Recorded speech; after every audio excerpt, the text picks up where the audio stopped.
Question number 12, बिंदु 2, 2 से जाने वाली रेखा का समीकरण ज्ञात कीजिए। तो एक रेखा है जो 2, 2 से जा रहा है, तो जिस बिंदु से जाएगा वो लास्ट में क्या करेगा, संतुष्ट करेगा। आगे कह रहा है समीकरण ज्ञात कीजिए जिसके द्वारा अक्षों से कटे अंतः खंडों का योग 9 है। तो देखते हैं, सबसे पहले तो आप चित्र बना लीजिए ताकि फिर भाषा लिखने में आसानी हो। यक्स है और ये क्या है, वाई है। तो यहाँ पे ये हो गया मूल बिंदु। अब मान लेते हैं एक रेखा ऐसे जा रही है, वो रेखा 2, 2 से जा रही है। तो मान लेते हैं कि ये पॉइंट हमारा है 2, 2। ये हो गया ए और ये क्या हो गया बेटा, बी हो गया। ठीक है। अब वो कह रहा अंतःखंडों का योग। तो एक अंतःखंड यहाँ पे है और एक अंतःखंड, तो इस अंतःखंड को मान लेते हैं भैया ये ए है, और इस अंतःखंड को मान लेते हैं कि ये बाबू क्या है, बी है। तो मान लेते हैं कि माना रेखा द्वारा एक्स अक्ष पर कटा अंतःखंड ए तथा वाई अक्ष पर कटा अंतःखंड क्या है, बी। ए और बी हो गया। प्रश्नानुसार अगर आप देखें तो प्रश्न कह रहा है कि भैया दोनों का योग कितना है, 9। इसका मतलब कि a प्लस बी बराबर, तो अगर आपसे कहा जाए कि b बराबर तो 9 माइनस।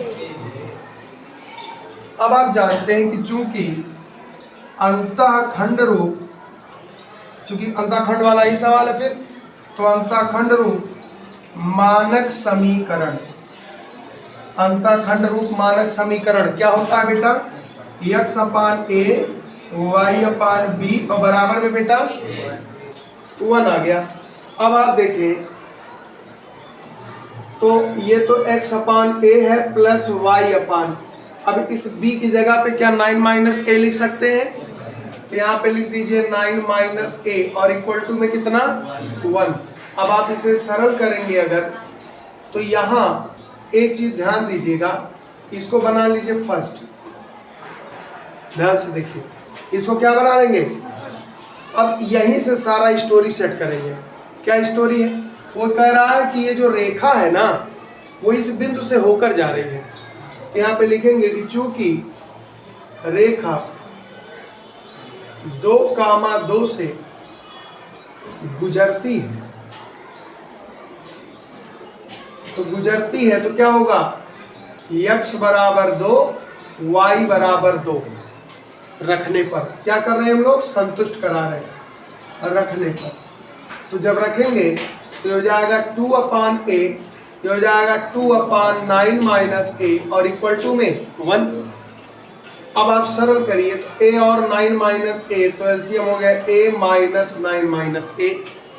इसका गुणा यहाँ करिए तो 9 दूना 18 माइनस में 2a, और a का गुणा इधर करिए तो कितना आ जाएगा 2a, और इक्वल टू में कितना बेटा है, देखो 2a से 2a कट गया, और इसका आप यहाँ गुणा कर दो तो यहाँ पे 18 इक्वल टू आ जाएगा a ब्रैकेट में 9 माइनस a। ये हो जाएगा बेटा 18, ये हो जाएगा 9a और ये हो जाएगा a स्क्वायर, सबको उधर ले जाओ तो हो जाएगा बेटा a square minus 9a plus 18 equal to 0।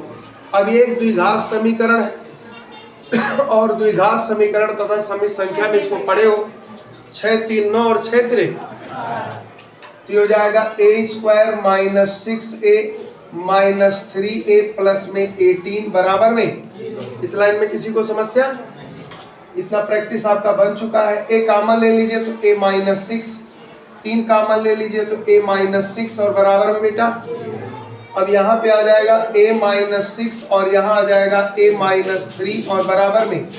तो बताइए a का मान कितना हो गया, 6 या 3। तो यहाँ पे देखें जब a बराबर 6 तब b बराबर क्या होगा, 9 माइनस 6 कितना, तो समीकरण क्या होगा, समीकरण क्या होगा, यहाँ रख दो, x minus a plus y upon 9 minus a equal to में 1 तो रख दीजिए, तो हो जाएगा x अपान a का मान कितना माने हो 6, तो यहाँ प्लस y अपान b का मान कितना आया 3, तो चाहे 9 माइनस 6 लिखो चाहे डायरेक्ट 3 लिखो, तो डायरेक्ट 3 लिख दो बराबर में a।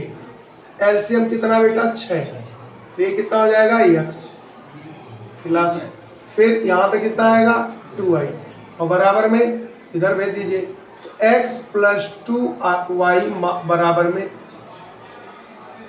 एक आंसर। तो ये दूसरा आंसर कहाँ से निकलेगा, जब a बराबर क्या ले लेंगे बेटा 3, ये दूसरा वैल्यू बाकी है ना, a बराबर 3 पर b बराबर कितना होगा 9 माइनस 3 इक्वल टू कितना 6, तो समीकरण फर्स्ट से ये हो जाएगा x by a y upon 9 minus a equal to 1, तो हो जाएगा x upon 3 plus y upon 6 equal to 1, LCM हो गया 6, तो 2x plus y equal to 1, तो यहाँ पे आ जाएगा 2x plus y equal to 6। तो या तो ये आंसर होगा और या तो आप इसको आंसर लिख सकते हैं, दोनों में से कोई एक आंसर आप लिख सकते हो या दोनों लिख सकते हैं। समझ में आई बात? बोलिए। एकदम सिंपल है, थोड़ा लेंदी है लेकिन आसान सवाल है। नोट करिए, फिर देखते हैं अगला सवाल।